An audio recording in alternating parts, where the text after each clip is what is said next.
Hola muchachos, ¿cómo están? ¿Me escuchan? Sí, profe, bien. Hola, profe. Sí, se escucha. Vale. Eh, Estamos en la hora ya, ¿cierto? Estamos un poquito pasados. Vamos a esperar un par de minutos a ver si se conectan más compañeros para comenzar a grabar la sesión. ¿Les parece? Ok. Voy por un café.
Bien, vamos a comenzar.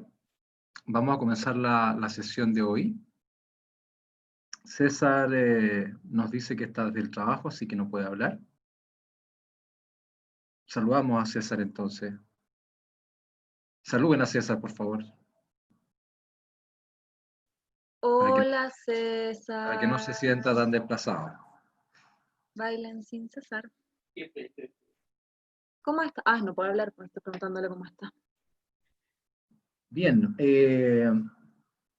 fíjense que queda tan poco el semestre que hoy día comenzamos la última unidad del curso, una unidad muy entretenida. He hecho algunas modificaciones en el programa porque el semestre también se ha visto alterado con los recesos, particularmente.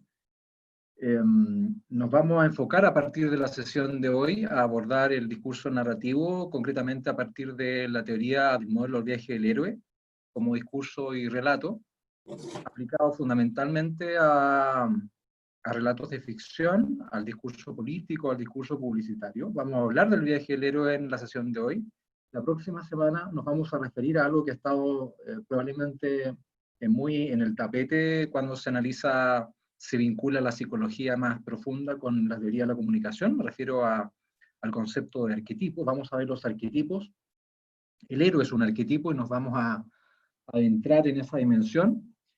Y para finalmente, el día 7 de julio, exponer lo que a mí particularmente me interesa desde hace bastante tiempo, que es la figura de Alejandro Jodorowsky, cómo se plantea la figura de Jodorowsky desde la dimensión de la dimensión arquetípica y narrativa. Hay un documental con el que ustedes van a trabajar. Ahí yo veo a Magda exponiendo su comunicación no verbal respecto al tema.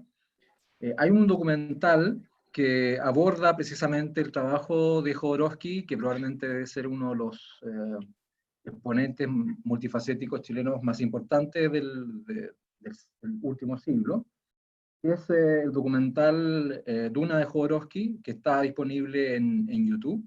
Yo envié un link hace un rato atrás y me rebotaron algunos correos. No sé si a todos les ha llegado. Porque envié los links y envié dos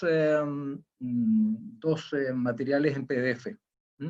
Por lo tanto, voy a enviar nuevamente los documentos por separado, los PDF y los links, a pesar de que los links están en el campus virtual. ¿Vale? De tal manera que lo que queda de curso lo vamos a estructurar desde el punto de vista de la evaluación de la siguiente manera. Ustedes, la semana pasada, yo les dejé una tarea en el foro. Yo lo que voy a hacer para la segunda nota es considerar la participación de los 3 foros que están disponibles en el campus. Si hay alguno de ustedes que todavía no ha participado en los foros, tienen una semana para poder ponerse al día, ¿vale? De tal manera de poder evaluar esas participaciones. En el último foro que yo activé la semana pasada, creo que hay 7 u 8 respuestas, por lo tanto falta que al menos la mitad del curso que pueda participar. El análisis que he visto está bastante bueno, está bastante bien aplicado, ha sido una grata sorpresa la aplicación del modelo de Maran Genoa al discurso social chileno, que es lo que hemos planteado precisamente sobre ese tema. Y de tal manera que la tercera nota es el ensayo que ustedes van a realizar aplicando los conceptos del viaje del héroe, de los arquetipos, al documental de Jodorowsky. El documental lo que hace más bien es plantear, ¿no es cierto?, desde una perspectiva bastante anecdótica, cómo se desarrolla la propuesta cinematográfica de Jodorowsky al tratar de hacer cinematográficamente la adaptación de la novela Dune, que es una novela del año 65, y el fallido intento que tiene Jodorowsky para poder llevar a cabo su película. O sea, el documental es un relato en sí mismo, pero además nos plantea cuál es la dimensión de este autor, de este artista multifacético. Es decir, muy difícil encasillarlo, la verdad que es mucho más que un director de cine, de tal manera que ustedes con estas 3 sesiones van a poder elaborar ese trabajo. Y en la sesión del 14 de julio, que es nuestra última sesión, ustedes debieran resumir brevemente cuál es la tesis que plantean en el ensayo. No pueden extenderse más allá de 8 minutos, vamos a contabilizar el tiempo, porque si no es imposible que puedan participar todos. Con esa tercera nota, ustedes están en condiciones entonces de presentarse al examen, de acuerdo a las condiciones, ¿no es cierto?, que se han planteado desde la vicerrectoría académica. Las personas que pasan el examen son aquellos que se presentan con nota inferior a 4, ¿no? Si ustedes en el promedio de las 3 notas tienen el promedio 4 o superior, aprueban automáticamente la asignatura, ¿no? Esas son las normativas dada la situación que estamos viviendo, que es excepcional, ¿vale? Profe, ¿Sí? hola. ¿El ensayo tiene que ser específicamente de esta persona y de lo que usted nos comentó? Es un ensayo sobre el documental. El documental en realidad es una excusa para abordar la obra de Jodorowsky en su totalidad. Aquellas personas que ya tienen, han leído, han revisado sus películas, van a tener mayores elementos de juicio para poder abordar el ensayo. Probablemente con el documental van a quedar cortos, van a tener que investigar mucho más. Y bueno, nada, yo creo que el desafío es poder, desde una dimensión crítica, plantear, porque el ensayo es eso, ¿no? El ensayo lo que hace es plantear una tesis subjetiva personal a propósito del objeto analizado. Ustedes tienen plena libertad para poder someter a juicio con los elementos teóricos que estamos abordando, el trabajo que se hace desde el documental y que plantea como protagonista a Jodorowsky. Jodorowsky no es el autor del documental, es el protagonista de la historia que se narra. Un documental del año 2013 de Frank Pavich y que está disponible en YouTube con subtítulos en español, así que no hay problema en el acceso a esa información. Probablemente el material original de Jodorowsky sea más difícil de conseguir, pero hoy día es posible descargar las películas y la obra de este director multifacético, ¿vale? Esa es la tarea para que ustedes vayan organizándose con el tiempo que nos queda, que son en el fondo 3 sesiones teóricas, más una cuarta sesión en donde ustedes van a explicar cuál es la postura que ustedes desarrollan a propósito de este documental, ¿no? Que es absolutamente personal y en eso no vamos a entrar en conflicto, sino más bien lo importante es que ustedes puedan argumentar aplicando los contenidos que vamos a comenzar a ver en la sesión de hoy, ¿vale? No sé si hay dudas con las fechas. La semana del 21 de julio tienen que estar las notas puestas, finalizadas, ¿ya? Esa es la, esa es la, esa es la noticia, la actualización que nos ha llegado, al menos lo que se me ha informado hoy día. Si hay cambios o novedades, dado el escenario particular que se está viviendo a nivel universitario, podemos hacer algunos ajustes, pero esa semana, la semana del 21, debiéramos tener las notas ya publicadas, ¿no? ¿Estamos?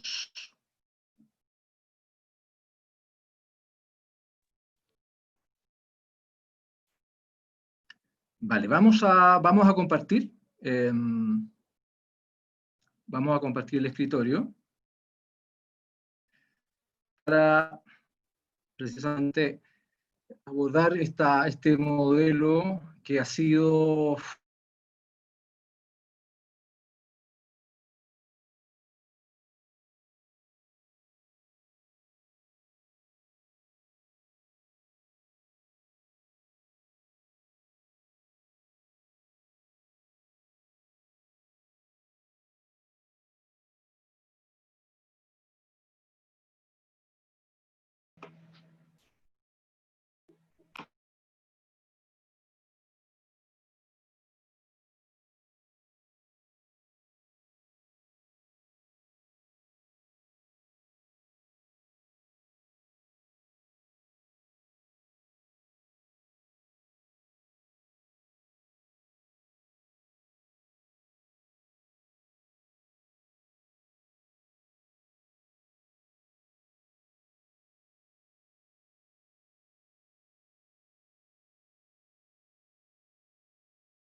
Chiquillo, al profe se le cayó la conexión.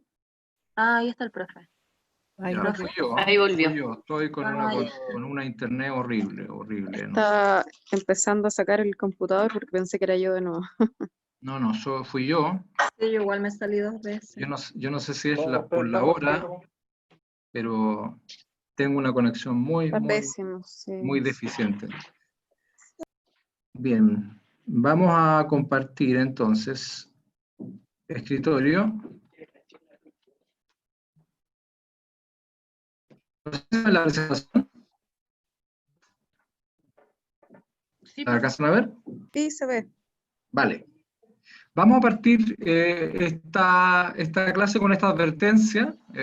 Esta advertencia probablemente la mencionamos en parte en la primera sesión a propósito de esta diferencia entre lo que es la realidad y lo que es el proceso de construcción de realidad a partir de la observación, a partir del proceso de semiosis, ¿no? Esta diferencia entre la realidad y el observador. Y lo que las historias en definitiva son o representan son construcciones sociales, son estructuras de mundo que lo que hacen es acotar la realidad, estableciendo ciertos principios o cuotas de importancia, ¿no? La figura del protagonista, la figura del conflicto central, en fin. Probablemente no nos damos cuenta porque estamos acostumbrados a escuchar y contar historias. Forma parte de la estrategia más antigua de acceso al conocimiento y de acceso a la realidad. Cuando se nos explica el origen del mundo, cuando se nos explica el origen del amor romántico, cuando nos paseamos por la historia de la construcción de la cultura occidental, esas son historias. Y las historias no son otra cosa que una manera acotada, estructurada y ordenada de enmarcar una realidad que es completamente caótica, ¿no? Si hay algo que caracteriza la realidad es su caos. Y lo que el ser humano hace en ese proceso de acceso a la realidad es dotarla de orden y de sentido, ¿no? A partir de esos elementos uno podría partir esta sesión preguntándonos, bueno, ¿qué tienen en común estos personajes de ficción que ustedes tienen ahí? Bueno, probablemente ustedes conocen la respuesta, ¿no? No sé si hay alguno que se atreve a decir lo obvio en este sentido. Efectivamente estamos en presencia de la figura del héroe, ¿no? ¿Qué tienen en común Luke Skywalker, Frodo, Neo y la Teniente Ripley en el cine? Bueno, es precisamente esta característica de constituir un personaje que debe enfrentar un desafío monumental, una aventura, y ese desafío lo lleva a un viaje completamente inesperado. Eso es lo que uno podría hablar desde una dimensión de lo que es el héroe. El héroe o la heroína, de acuerdo a la definición más formal que uno puede encontrar en el diccionario o las enciclopedias especializadas, está definido como aquella persona que se distingue por haber realizado una hazaña extraordinaria, especialmente si requiere mucho valor. Alguien que ha dado su vida por algo más grande que él mismo, y en ese sentido debe enfrentarse generalmente a dos tipos de hazaña, física y espiritual. Sobre todo, la espiritual es la más importante. Esto parece obvio porque estamos acostumbrados a acceder a formas de relato en que la figura del héroe, que no necesariamente es siempre el protagonista, o dicho de otra manera, no todo el protagonista es un héroe, porque para que el héroe sea héroe debe haber un proceso de transformación psicológica muy profunda, y en esa hazaña de poder enfrentarse a miedos, a desafíos personales. Ese viaje tampoco necesariamente debe ser un viaje territorial o un viaje geográfico, puede haber un viaje interior, en donde el héroe o la heroína deben superar sus propios conflictos personales. No es necesario que estemos frente a una historia de aventura, ¿no? De epopeya o de fantasía, ¿no? Como el que estamos acostumbrados a ver en el cine de aventura. Eso al menos es lo que en lo formal se nos plantea la definición del héroe. Digamos que el héroe es el personaje, es la figura arquetípica que sufre la transformación psicológica más profunda, debe salir de su condición, busca el camino de la salvación, regresa maduro y enriquecido, y por lo tanto se le reconocen al héroe, que no hay que confundir el héroe con el superhéroe, por cierto. El héroe vuelve con valor, con conocimiento, con sabiduría, con equilibrio, con profundidad. Y es increíble como la figura arquetípica del héroe no solamente la encontramos en el relato de ficción, lo encontramos generalmente en la conformación del discurso, que es capaz de imponer una figura arquetípica con un gran valor discursivo, como yo les decía inicialmente, incluso en la política. Habitualmente el desarrollo, muchas veces propagandístico, o la estrategia de marketing, a propósito de una persona, de un líder que puede ser un líder carismático en política, en religión, en el ámbito del conocimiento científico, la figura del héroe se enfatiza precisamente al reconocer en este personaje, en esta persona, en esta figura, un viaje con transformación, ¿no? Alguien que, por ejemplo, nace en un lugar muy pobre, que enfrenta una dificultad y que llega a ser alcalde o presidente de la República, ¿no?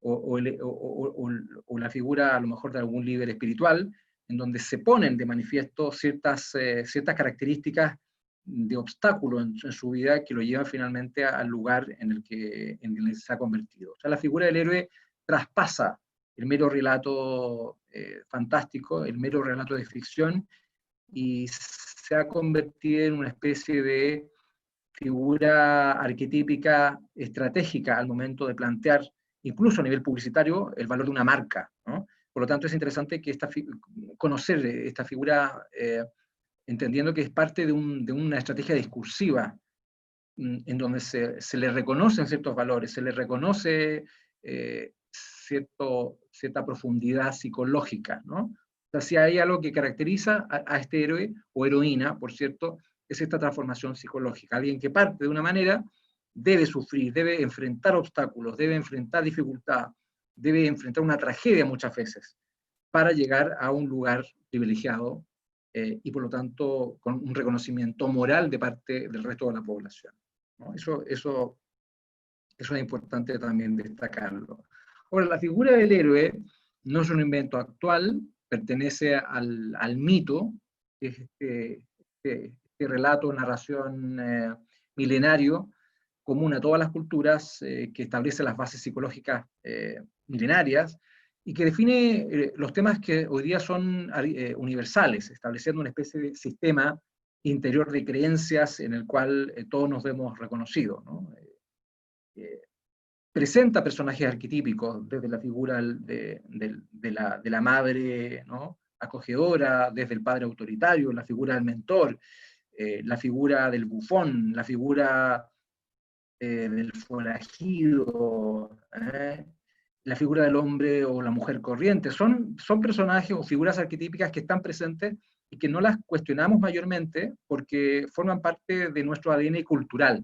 Y es la razón por la cual forman parte de la estructura discursiva que tiene cierta influencia y genera cierta adhesión ciudadana cuando nos enfrentamos a este tipo de relatos. El mito no solamente debe ser entendido como un relato de ficción, sino como cualquier tipo de relato en el que se ponen énfasis en cuestiones psicológicas para abordar, ¿no es cierto?, un desafío particularmente arquetípico, ¿no?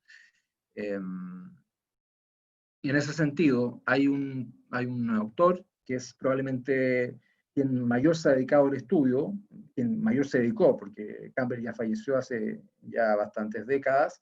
En la década del 60 y 70 se transformó en la máxima expresión del estudio del mito contemporáneo, del mito occidental. Hay una serie de artículos y textos de referencia que son importantes, que ustedes al menos tengan el dato de cuáles fueron. Hay dos textos que yo diría son emblemáticos en el trabajo de Campbell, que fue un profesor norteamericano, que fue capaz de influenciar la obra de George Lucas. Esto es parte también del anecdotario. Aquellos que conocen en profundidad la saga Star Wars, ¿no?, más allá de que nos guste o no nos guste, es un referente cinematográfico y es parte de la cultura general occidental, ¿no?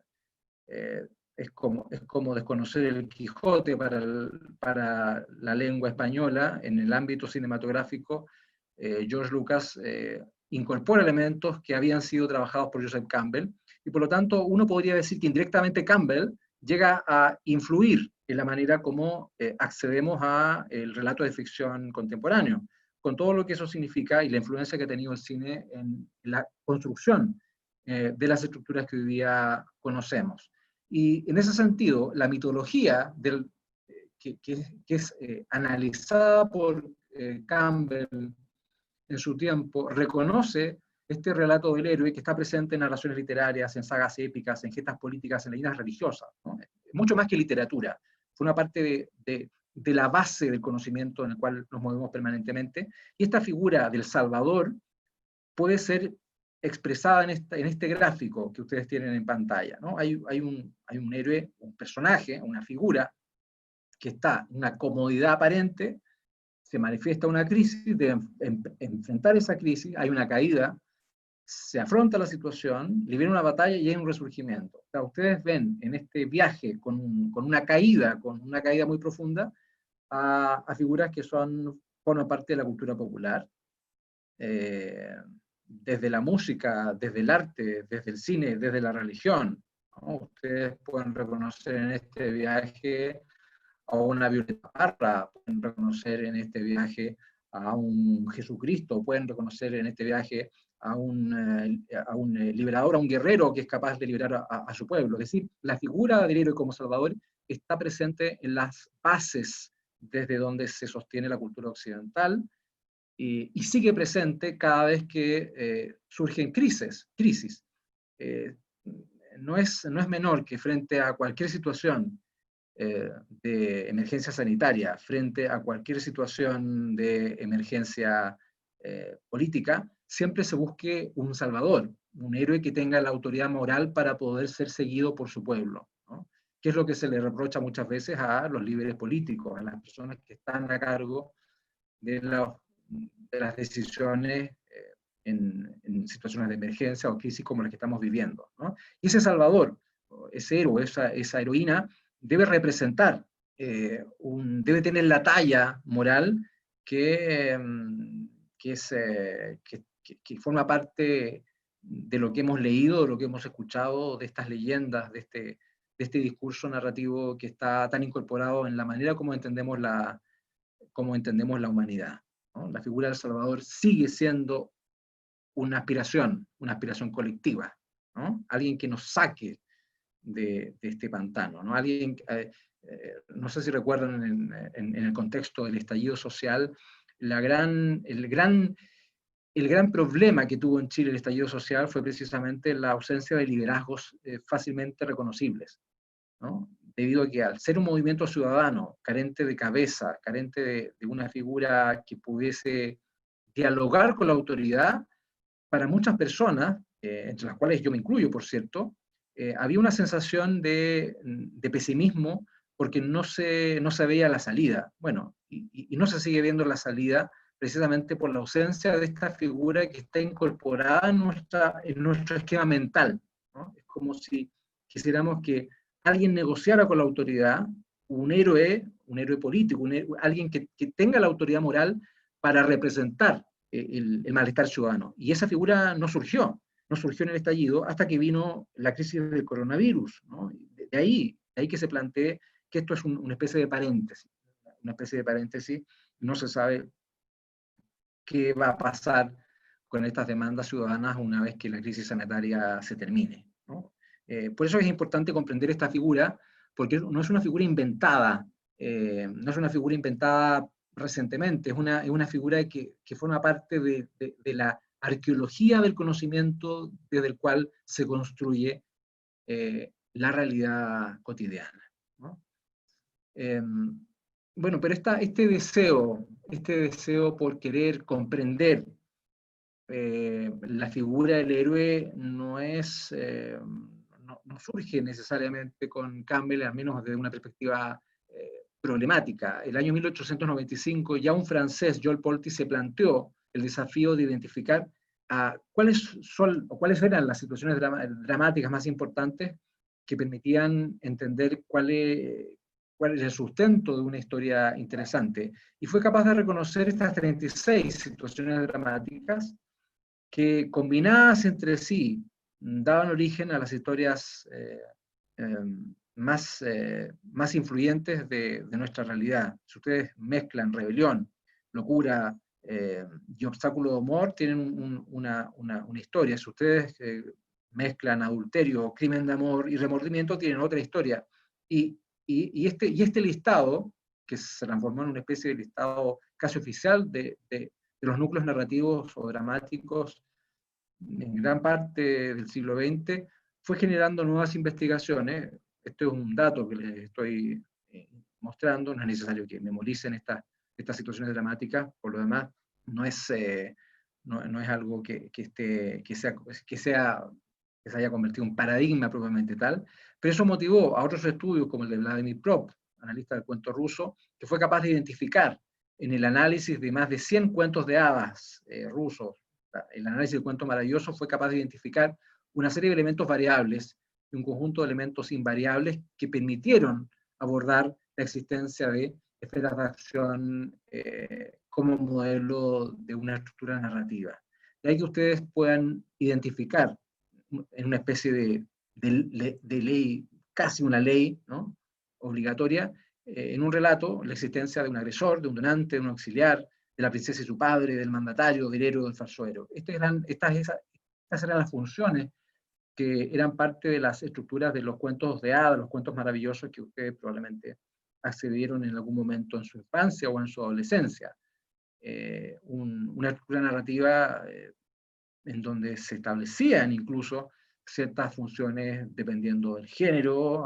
El héroe siempre era un varón, la princesa siempre esperaba al varón, ¿cierto?, y se rescataba. Era una figura bien arquetípica, en donde evidentemente el patriarcado muestra su peor cara en ese sentido, y sigue teniendo influencia hasta bien avanzado el siglo XX. La figura del héroe era generalmente una figura masculina. La figura del falso héroe, esta figura del villano que en realidad se presentaba como héroe y terminaba siendo el antagonista de un determinado personaje, le daba de alguna manera la calidad a un determinado relato de ficción. O sea, un conjunto de elementos que hoy día se nos presentan como obvios y que han tenido un análisis en el discurso narrativo muy importante, ¿no? Ya Heráclito en el año 500 a.C. planteaba que todas las cosas existen por el conflicto de opuestos. Este es el primer antecedente de esta teoría del conflicto central, que ha estado tan manoseada en las últimas décadas y que se ha transformado en una especie de norma obligatoria para construir historias, para construir discursos ideológicos, para construir discursos políticos. Esta idea de que hay alguien que se opone a mi visión de mundo para poder darle sentido o legitimidad a mi propia visión ideológica, es parte de esta estrategia, ¿no? Crear un conflicto para generar adhesión, crear un conflicto para promover un determinado partido o movimiento político, generar un conflicto para fundar un determinado movimiento filosófico. O sea, la idea del conflicto como algo con principio antagónico nutre y sostiene gran parte de los elementos discursivos que hoy día conocemos y que se escapan también al ámbito del relato propiamente tal, ¿no? Ustedes seguramente, si tienen posibilidad de ver esto en relato audiovisual, si es que lo ven, porque esto es ya más bien un modelo semiótico para abordar la estrategia como el relato se construye, que es el modelo estancial grimasiano clásico, y que ustedes pueden profundizar porque está muy trabajado en la red. Nos presenta el clásico cuento de Caperucita Roja, que ustedes conocen, no lo vamos a comentar, pero sin el cual no es posible tener un relato como este. O sea, sin el lobo, Caperucita Roja no hubiese existido. Gracias al lobo tenemos historia de Caperucita Roja. Eso es lo que nos plantea el modelo del conflicto central, la figura de un antagonista, la figura de un opositor, la figura de una visión contraria para poder sostener el relato discursivo que estamos planteando, ¿no? El modelo se presenta de esta manera, ¿no? Hay un sujeto que quiere algo, el objeto. En este viaje, en esta aventura, hay alguien que inicialmente apoya, motiva al sujeto para que lo haga, que es el destinador, que tienen acá, ¿no es cierto? El destinatario, que es quien se beneficia con la acción del sujeto, y en esa acción el sujeto tiene auxiliares y tiene oponentes. Y estos 6 elementos vendrían a configurar la base sustancial de un modelo narrativo occidental. Y ustedes lo pueden observar en cualquier tipo de relato literario, fantástico, audiovisual, de cualquier tipo, ¿no? Y en este sentido, la figura de los personajes arquetípicos que promueve el psicoanalista Carl Jung ha sido fundamental, precisamente porque la figura del arquetipo está presente en esta dimensión del inconsciente, que es esta dimensión a la cual no tenemos acceso y que se presenta generalmente a través de los sueños, se presenta a través de nuestros miedos, que no tienen mayor explicación, nuestra relación con nuestros seres queridos, cómo enfrentar un determinado conflicto. Ese inconsciente va generando, va motivando nuestras formas de personalidad, la manera en que nos comportamos en la vida cotidiana, ¿no? Esto es propio del psicoanálisis, no vamos a ahondar en esto porque se escapa a los objetivos del curso. Si nos vamos a la próxima sesión, vamos a abordar cuáles son los arquetipos más importantes que han nutrido y que siguen nutriendo el discurso occidental, particularmente tomando como ejemplo lo que ocurre con el discurso publicitario, en donde es muy evidente la presencia de estas figuras arquetípicas que son fácilmente reconocibles y que son tan reconocibles que olvidamos que son parte de esta estructura de mundo en el cual hemos crecido, ¿no? De ahí que cuando Jung nos plantea que los arquetipos son experiencias humanas universales, a partir de estas experiencias, nuestra evolución como seres humanos se hace tangible, ¿no? Se hace tangible. Este modelo arquetípico, ustedes lo pueden observar en la clásica estructura de Star Wars, ¿no? Para los seguidores de la saga no es necesario yo explicar esta relación, para aquellos que no la conocen, va a ser un poco más difícil, ¿no?, la explicación del ejemplo, pero lo que tenemos acá son personajes que están representados por arquetipos fácilmente reconocibles, de ahí que se plantee que lo que hace Lucas, por ser el exponente en este género, que no es un género de ciencia ficción, este es una ópera espacial, ¿no es cierto? Es una especie de melodrama espacial que en el año 77 viene a cambiar completamente la manera como entendemos el cine en el espacio. O sea, hay un antes y un después con esta saga, a partir del reconocimiento y la aplicación de los modelos arquetípicos que Jung había trabajado y que Campbell había identificado en sus trabajos en la década de los 60, ¿no?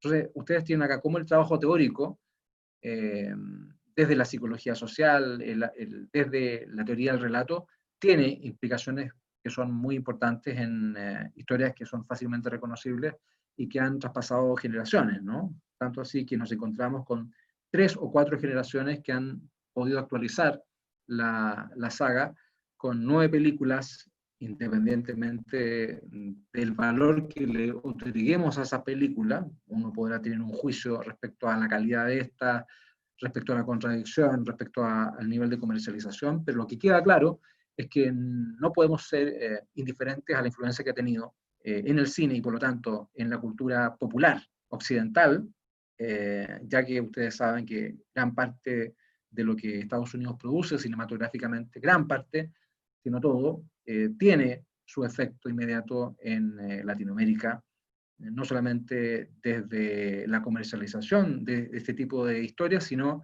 en toda la mercadotecnia que genera automáticamente, no solamente para Navidad, sino es una dimensión que es mucho más profunda, ¿no? El viaje del héroe se resume en 12 pasos. Estos 12 pasos no son trabajados de esta manera por Joseph Campbell, sino que esto representa un resumen de lo que un analista y teórico del guión norteamericano, Christopher Vogler, desarrolla a propósito de su experiencia en el análisis de guiones y por lo tanto de estructuras narrativas para el cine norteamericano y comercial. Estos 12 pasos vienen a representar una especie de recetario casi inamovible de aquellas etapas que están presentes en gran parte de las producciones que hoy día conocemos, ¿no? Estos 12 pasos están representados por un héroe que debe salir del mundo ordinario, es llamado a la aventura, en una primera instancia rechaza la llamada a la aventura, se encuentra con el mentor, que finalmente lo motiva a emprender ese viaje, debe enfrentarse a los guardianes, en ese viaje reconoce aliados, enemigos, una serie de pruebas, hay una especie de caída, ¿no?, que comienza con el adentramiento en la caverna más profunda, que es un concepto más bien psicológico, de cómo el personaje entra en una especie de conflicto interior, cae, toca fondo en esta muerte y resurrección.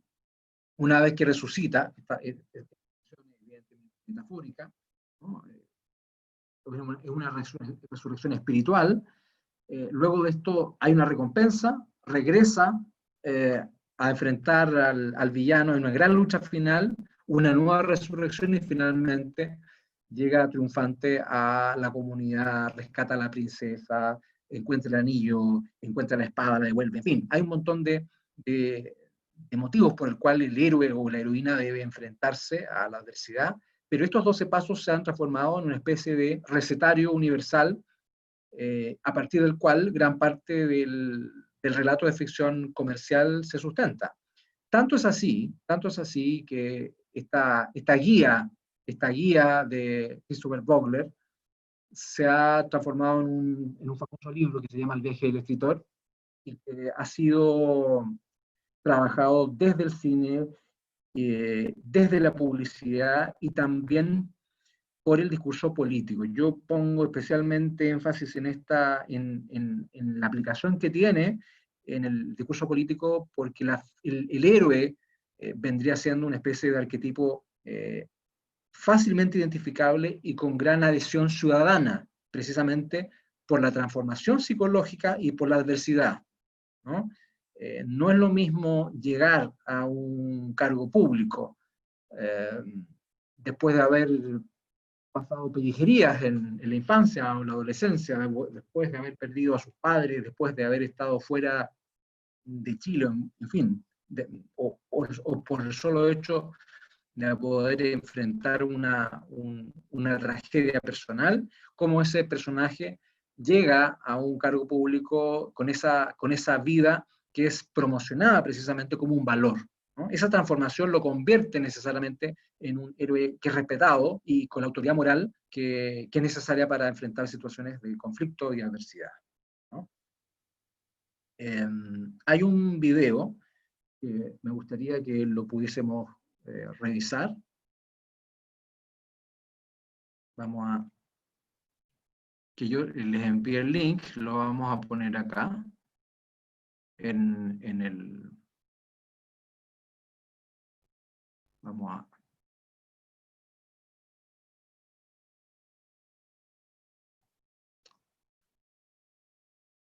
Vamos a ver acá.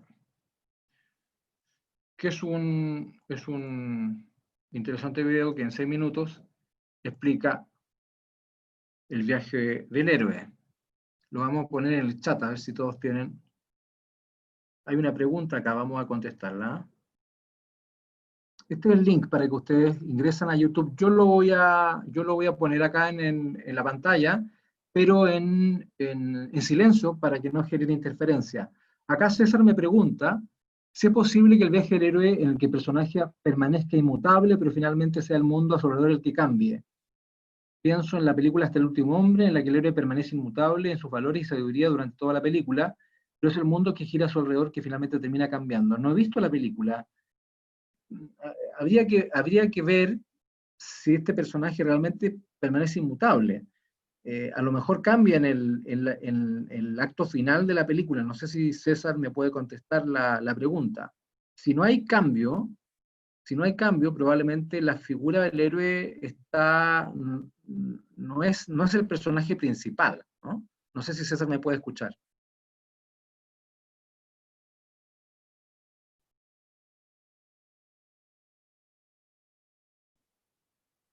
No está César entonces. Vamos al video, a ver si César nos puede comentar a la vuelta. Vamos al video, vamos a poner mute y comentamos entonces.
Bien, aquí estamos revisando el chat.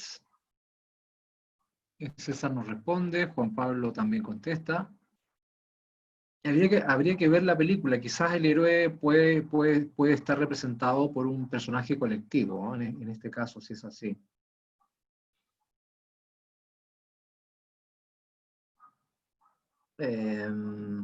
Porque si ustedes se fijan, en el caso de las historias más clásicas, literarias o cinematográficas, el único personaje que no cambia, o al menos el personaje que tiene más dificultad para cambiar, es el villano, el antagonista. Se nos presenta, de acuerdo a esta teoría, como un personaje, una figura más bien plana, sin profundidad psicológica. Porque el riesgo que tiene cualquier autor de poder construir un personaje profundo que sea el antagonista, es que la audiencia genere algún tipo de simpatía por el villano. Y cuando el villano genera simpatía, se puede transformar en un antihéroe, ¿no?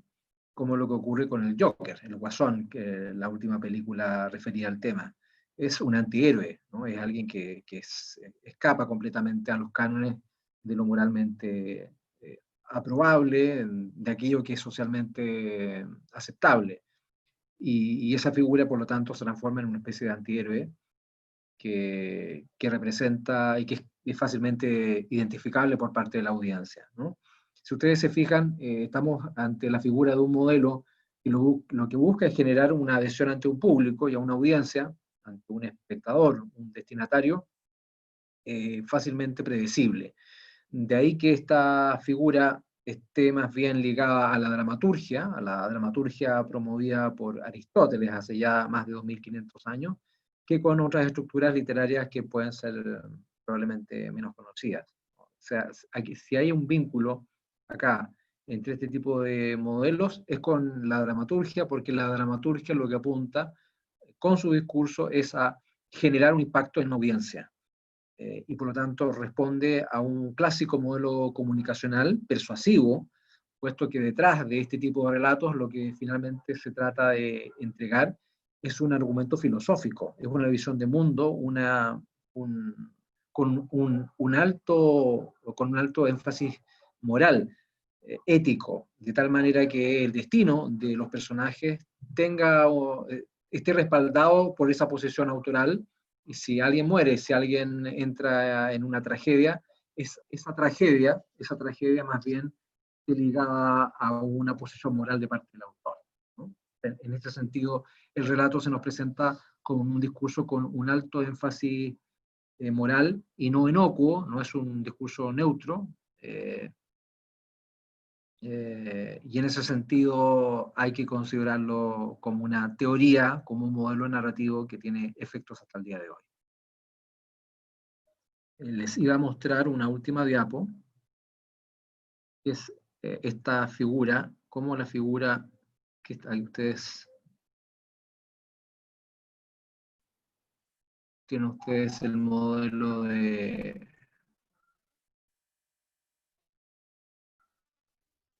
Christopher Vogler.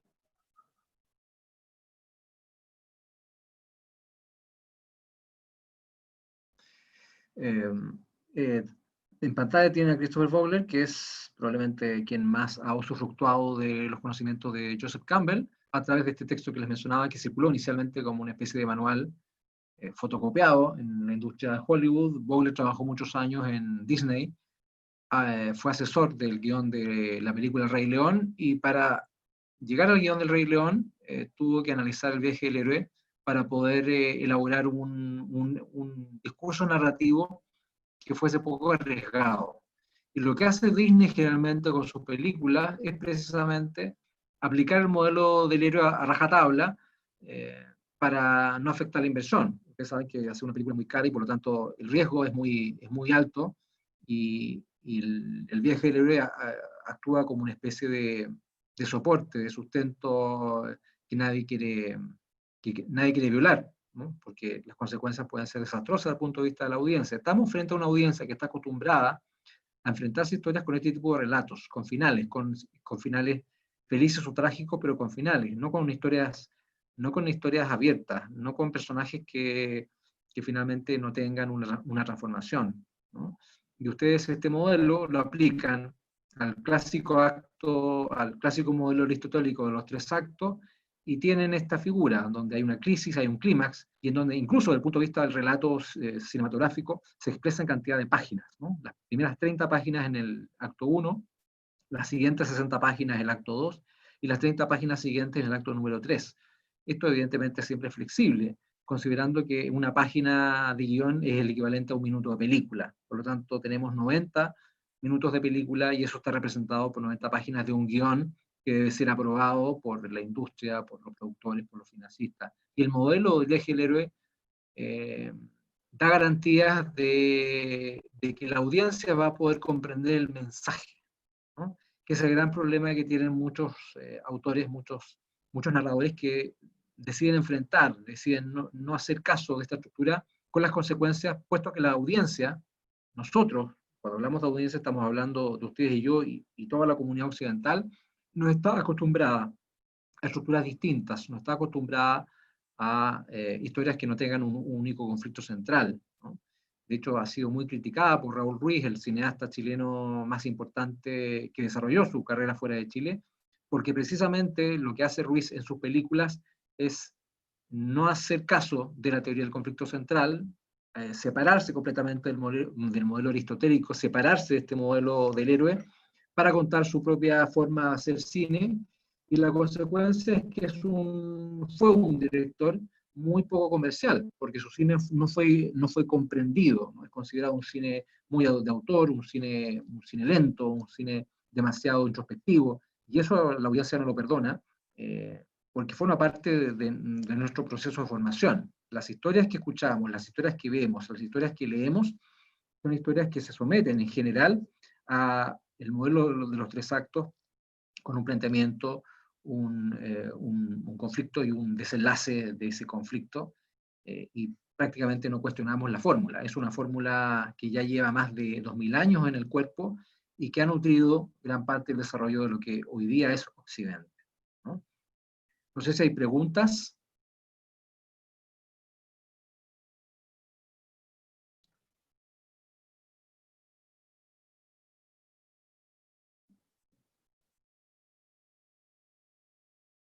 ¿Preguntas por acá? Profe, disculpe, el trabajo del ensayo, ¿para cuándo nos dijo que era? Es para el 14 de julio. 14 de julio, ah, ya. 14 de julio. La próxima sesión vamos a abordar el tema de los arquetipos.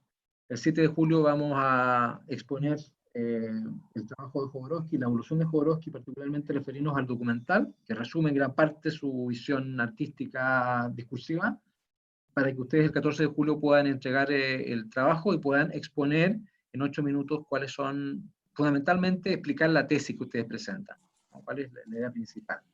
Esa semana tendrían notas, y el 21 estaríamos en condiciones de aplicar el examen para aquellas personas que tengan un promedio inferior a 4, ¿no? Y así se nos va el semestre, si es que no ocurre algo imprevisto, evidentemente. Profe, ¿puedo ser muy sincera con usted? Adelante, por favor. Mi problema con Jodorowsky no es que personalmente no me guste, es que es una persona que reconoció hace un par de años haber violado a una actriz durante el rodaje de una de sus películas, y es alguien que además recomienda cuando se trata de abuso sexual y todo ese tema, cosas que son bastante delicadas. Entonces creo que ese es mi conflicto con analizar la figura de Jodorowsky. Bueno, Por eso al inicio mi lenguaje no Jodorowsky verbal. es un provocador, ya vamos a tener posibilidad de conversar ese tema, que ha sido polémico, y Jodorowsky creo que respondió a ese tema, porque cuando hablaba de violación, hablaba de manera metafórica de la violación, ¿no? Lo que pasa es que muchas veces nos quedamos con la literalidad de las palabras. Lo que no podemos es abstraernos a la importancia de un personaje que es relevante desde el punto de vista de lo que hoy día representa la multiplicidad del arte en distintas dimensiones, ¿no? Y la invitación es a entender al personaje en su máxima dimensión, ¿no? O si no, caemos en el simplismo, podríamos llegar incluso a censurar a poetas como Neruda, por ejemplo, si uno entra en esa dimensión, ¿no es cierto? Entonces hay que tener esa amplitud para poder entender la figura de estos personajes que yo diría son polémicos muchas veces por lo que dicen y porque quieren decir cosas precisamente para generar ese tipo de polémica que yo creo que es bastante artificial. ¿No? ¿Bastante qué, profe? Artificial. Bueno, Porque ojalá haya sido artificial y una es la mujer lo haya hecho. es la polémica que se busca, ¿no es cierto?, en ese sentido. Ok, gracias. ¿Más consultas?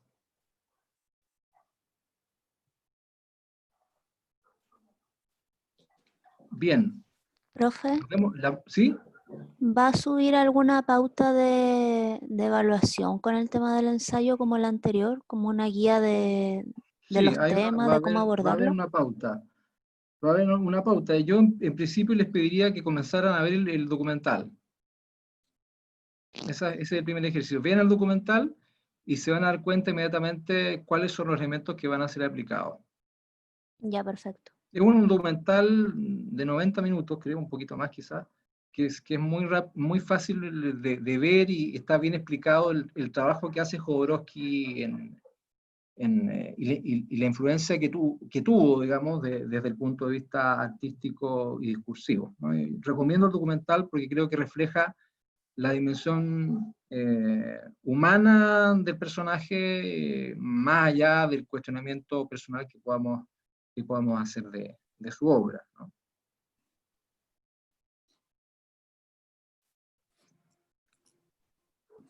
Bien, si no hay más consultas, dejamos la sesión hasta acá. El link yo lo voy a subir al aula, al campus virtual, donde están también las otras. Hay otro link que particularmente me gustaría que vieran, que es una charla TED de Andrew Stanton, que es un guionista, Claves para una gran historia, que también está en el campus virtual, en donde él habla de las claves para una gran historia, ¿no? También es recomendable, es una charla de 20 minutos, de 19 minutos, que es bastante didáctica. Por tiempo no podemos verla ahora, pero ustedes tienen el link en el campus, ¿ok?